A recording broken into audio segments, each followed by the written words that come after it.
নমস্কার বন্ধুরা, তোমরা কেমন আছো? নিশ্চয়ই ভালো আছো। আমিও ভালো আছি। আমি মধুমিতা।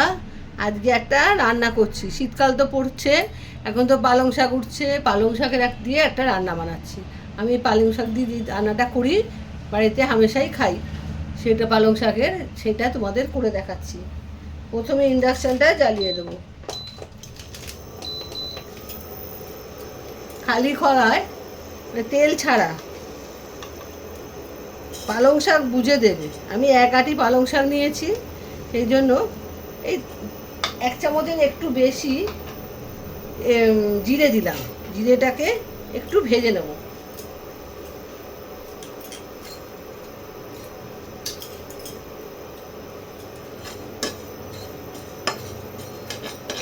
একটু লাল লাল করে, অল্প সামান্য, বেশি এবার লাল পুড়িয়ে ফেলা যাবে না। এটা সুন্দর গন্ধ ছাড়বে, তখনই নামিয়ে নিতে হবে। এটাকে খালি খোলায় ভেজে এটা গুঁড়ো করে নিতে হবে। ভাজা ভাজা হোক, তারপরে নামাবো।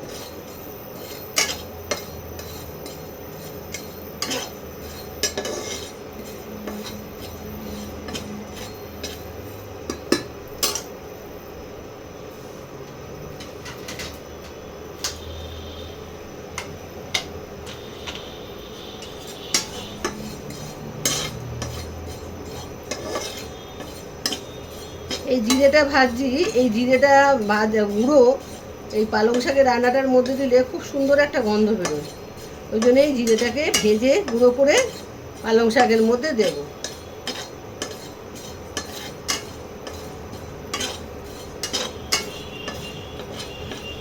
তবে এটা গুঁড়ো করার আগে ঠান্ডা করে নেবে, গরম অবস্থায় গুঁড়ো করবে না।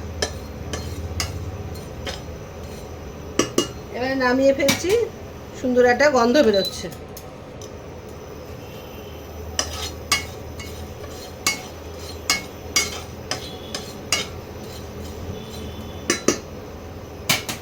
এবার এটাকে নামিয়ে নিলাম।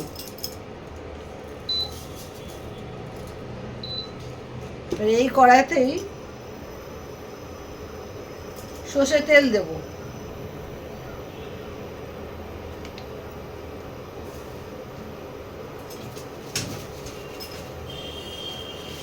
রান্নাটা সর্ষের তেলে হবে।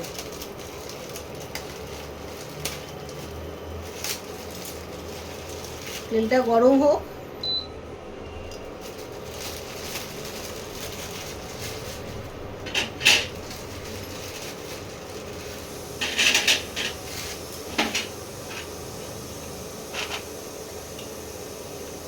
তেলটা গরম হলে কটা বড়ি ভেজে নেব। এই রান্নাটায় বড়ি দিলে খেতে খুব ভালো হয়। আমি শীতকালে প্রথম পালং শাকটাও খেতে খেতে খুব ভালো লাগে। সেই জন্যে তোমরা বাড়িতে করো, খুব ভালো লাগে খেতে এই রান্নাটা। এবার আমি বড়িগুলো দিয়ে দিলাম। বড়িগুলো একটু সামান্য লাল লাল করে ভেজে নেব।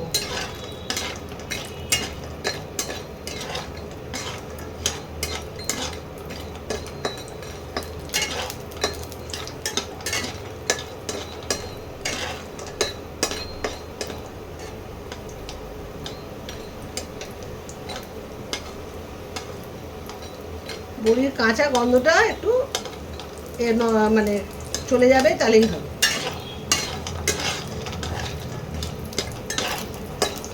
ব্যাস, এবারে আমি নামিয়ে ফেলছি। হয়ে গেছে ভাজা।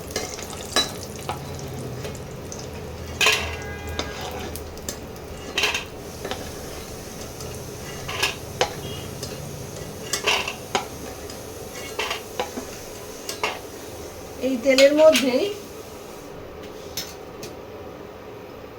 প্রথমে বেগুন ভেজে নেব। এই যে বেগুনগুলো ছোটো ছোটো করে কেটেছি, এই বেগুনগুলো একটু ভেজে নেব।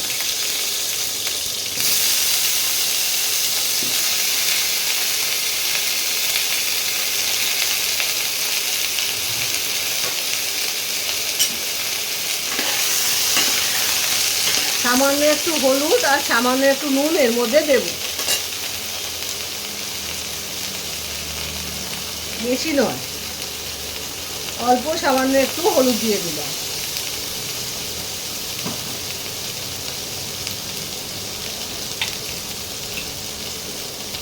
সামান্য একটু নুন দিয়ে দিলাম, দিয়ে বেগুনগুলোকে একটু ভেজে নেব।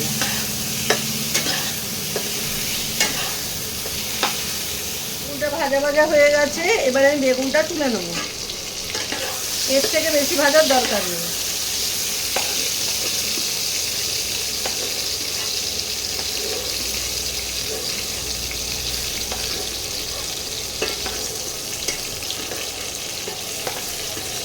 যখন তরকারির মধ্যে দেবো একেবারে গলে যাবে, এই জন্য এরকম ভাজলেই হয়ে যায়।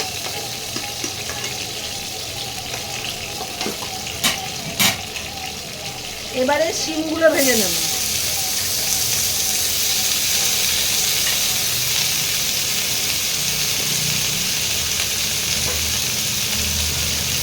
এর মধ্যেও সামান্য হলুদ দিয়ে ভাজবো।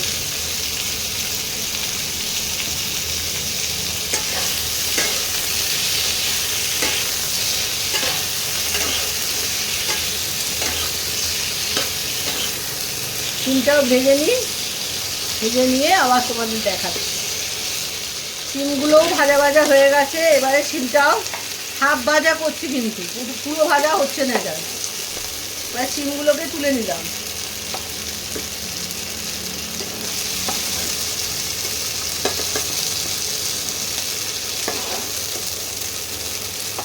সব আনাজগুলোর কাঁচা গন্ধটা চলে যাবে, এরকমভাবেই ভাজবে। লাল লাল করে ভাজার কোনো দরকার নেই।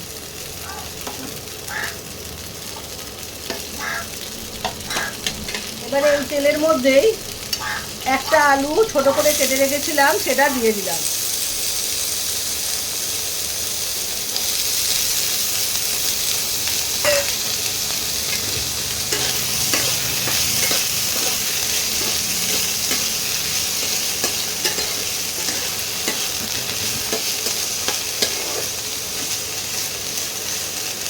আলুটাও একটু ভাজা হবে, কাঁচা গন্ধটা যাওয়া অবধি।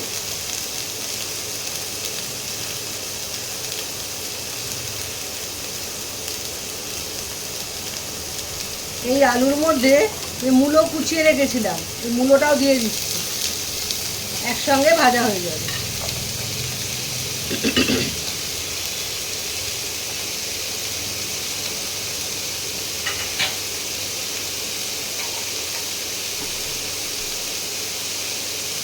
সামান্য একটু হলুদ দিয়ে দিচ্ছি, আর সামান্য একটু নুন দিয়ে দিচ্ছি।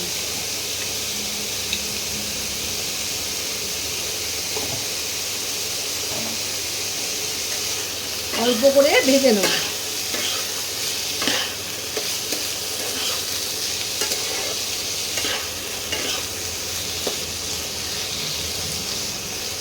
আলু আর মূলোটাও ভাজা হয়ে গেছে, এর থেকে বেশি ভাজা হবে না।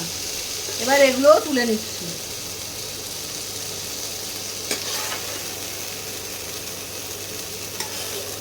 কাঁচা গন্ধটা যাওয়া অবধি এটা ভাজতে হবে, লাল লাল করে ভাজা যাবে না।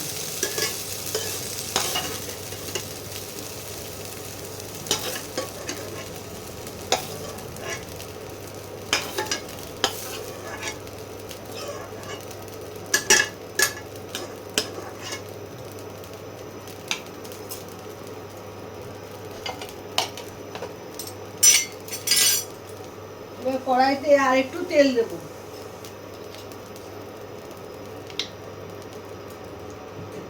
তেল দিয়ে জিরে ফোড়ন দেব,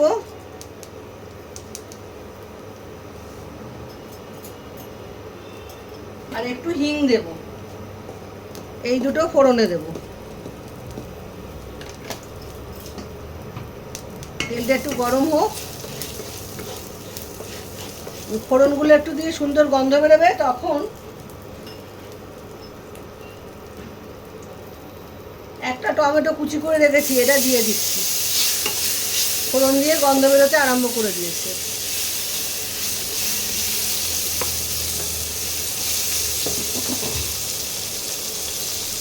সব আনাজগুলো কিন্তু অল্প অল্প নুন দিয়ে ভেজেছি, সেই জন্য তরকারিতেও বুঝে অল্প করে নুন দেবে, পরে লাগলে আবার দিও। আমিও তাই করি, অল্প করে দিই। প্রতিটা জিনিস তো নুন দিয়ে ভেজেছি, আর এইটাকে টমেটোটাকে নরম করতে হবে, আর তরকারিতেও নুন লাগবে, সেই জন্য অল্প করে নুন দিলাম, তোমরাও বুঝে দেবে। একটু নরম হোক।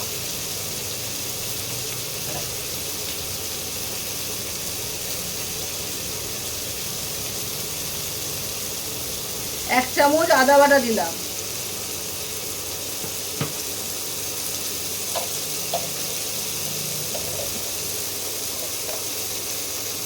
ধনে আর জিরে গুঁড়ো 1 চামচ দিলাম, সামান্য একটু জল দিলাম। মশলাটা তো কষাতে হবে, আর এর থেকে বেশি তেল দিতে নেই রান্নায়, এখানে জল দিয়ে আর যে তেল দিয়েছি তাতেই কষাবো। হলুদ দিলাম আন্দাজ মতো,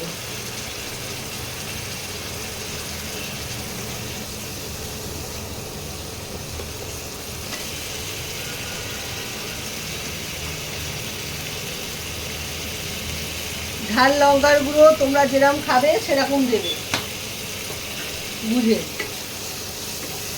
এবারে মশলাটাকে ভালো করে কষাতে হবে, কাঁচা গন্ধটা চলে যায় আর মশলা থেকে তেলটা আলাদা হতে থাকে, তাহলেই হবে। নাহলে তরকারির মধ্যে কিন্তু মশলার গন্ধ হবে।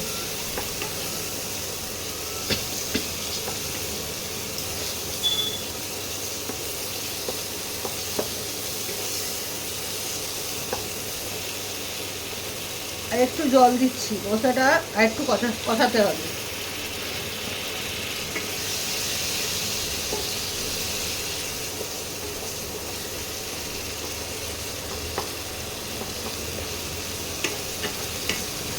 জল দিয়ে আস্তে আস্তে কষালেই মশলা থেকে তেল আলাদা হয়ে যায়। এতে একটু তেল কম দিয়ে রান্না করা যায়।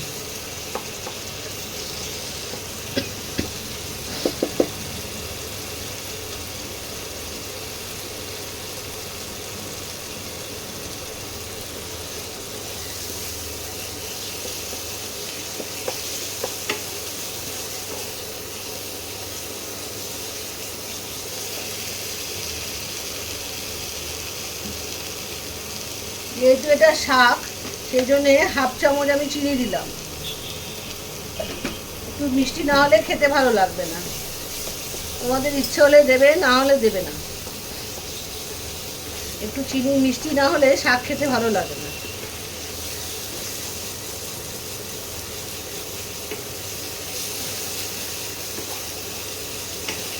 এই দেখো মশলা থেকে আস্তে আস্তে তেল আলাদা হয়ে যাচ্ছে। এবারে এই ভাজা যে আনাজগুলো ভেজে রেখেছি এগুলো আস্তে আস্তে দিয়ে দেবো।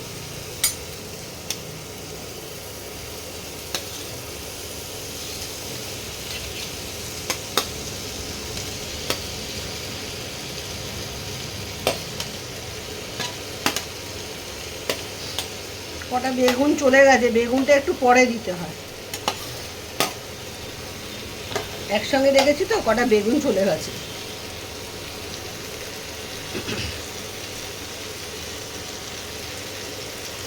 বেগুনগুলোকে আমি তুলে রাখছি, কেন বেগুনটা একেবারে ঘেটে যাবে।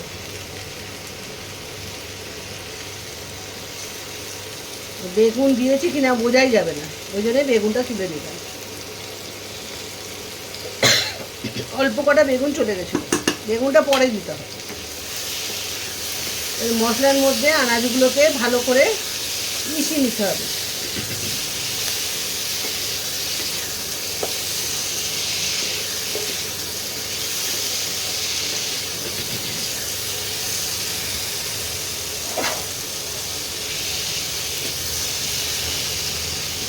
আলু আর মশলা দেখো পুরো মাখানো হয়ে গেছে। এবারে আস্তে আস্তে পালং শাকটা দেবো। পালং শাকের মধ্যে মূলো শাকও আমি দিয়েছি, মূলোগুলো কেটেছি, মূলো শাকও ছিল, সেই মূলো শাকটাও দিয়ে দিয়েছি। এবারে আস্তে আস্তে পালং শাকটা দিতে আরম্ভ করছি।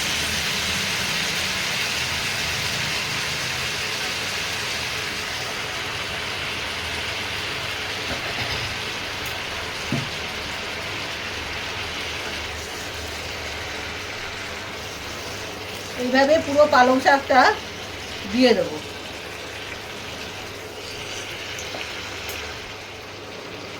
হাফ দিয়েছি পালং শাক, আর বাকি হাফ পালং শাকটাও দিয়ে দিচ্ছি।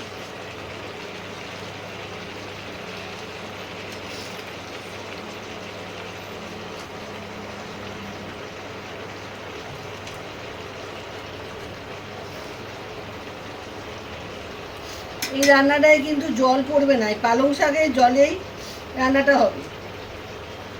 একটু টেম্পারেচার কমিয়ে দিতে হবে বা গ্যাস কমিয়ে দিতে হবে, দিয়ে রান্নাটা করতে হবে। এতে কোনো জল দেওয়া যাবে না, তাহলে খেতে ভালো লাগবে না।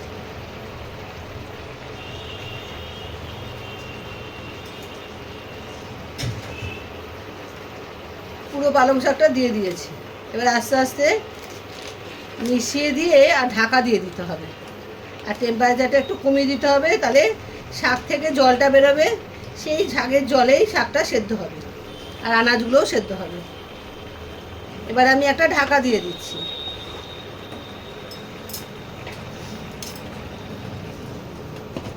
টেম্পারেচারটাও কমিয়ে দিচ্ছি,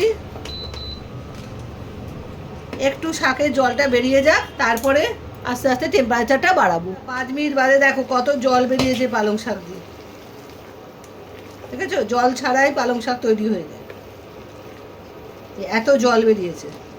এইবারে টেম্পারেচারটা বাড়িয়ে দিতে হবে, নাহলে এই জল শুকোবে না। এবারে আস্তে আস্তে বেগুনগুলোকে দিয়ে দিতে হবে।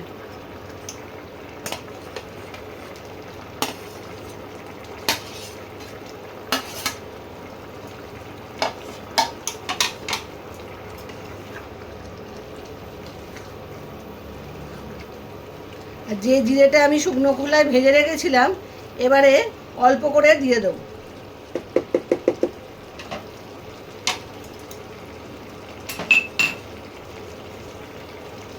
অল্প করে এই জিরের গুঁড়োটা, হাফ ভাঙা জিরের গুঁড়োটা, এটা কিন্তু আমি হামাল দিস্তিতে গুঁড়ো করেছি, পুরো একদম ডাস্ট হবে না, পুরো পাউডারের মতো নয়, হাফ ভাঙা হবে। এবার এটা দিয়ে ঢাকা দিয়ে দিতে হবে, জলটা কমুক, তারপর আবার অন্য কিছু অন্য যেগুলো করব সেগুলো দেখাচ্ছি। এবারে কিন্তু টেম্পারেচার বাড়িয়ে দেবে, না হলে কিন্তু তাড়াতাড়ি শুকোবে না, দেরি হয়ে যাবে রান্নাটা। কিন্তু এবার ঢাকাটা খুলে দেখি হয়েছে কি। হ্যাঁ, ঝোলটা অনেকটাই কমে গেছে। এবারে আমি বড়িগুলো ভেজে রেখেছিলাম, বড়িগুলোকে ভেঙেছি, দুটুকরো করে দিয়েছি, করে ভেঙেছি। এবারে এগুলো দিয়ে দেবো,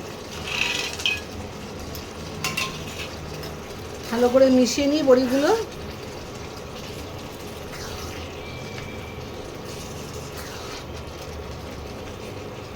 নামাবার আগে বড়িগুলো দিতে হবে, 5 মিনিট আগে, মানে বড়িগুলো দিয়ে একটু ফুটিয়ে নিয়ে নামিয়ে ফেলতে হবে।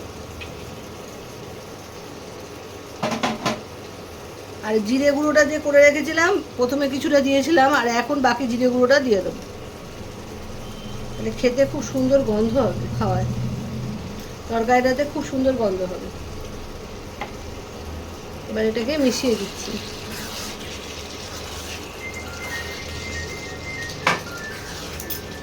পালং শাকের এই রান্নাটা কমপ্লিট, 5 মিনিট হয়ে গেছে, বড়ি দিয়েছি। এবার আমি নামিয়ে ফেলবো।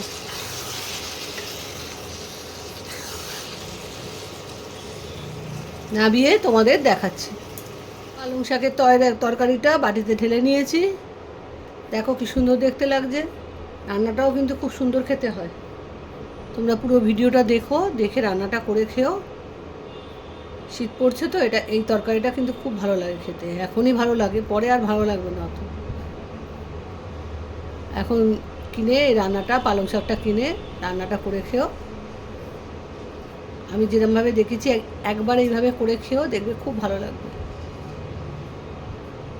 আবার একটা রান্না নিয়ে তোমাদের সামনে আসবো। আমার চ্যানেলটাকে ফলো করো, শেয়ার করো বন্ধুদের মধ্যে, আর ইউটিউব থেকে যারা দেখবে তারা চ্যানেলটাকে সাবস্ক্রাইব করো, তাহলে প্রতিটা রান্না তোমরা দেখতে পাবে। আজ তাহলে আসি, বাই বাই।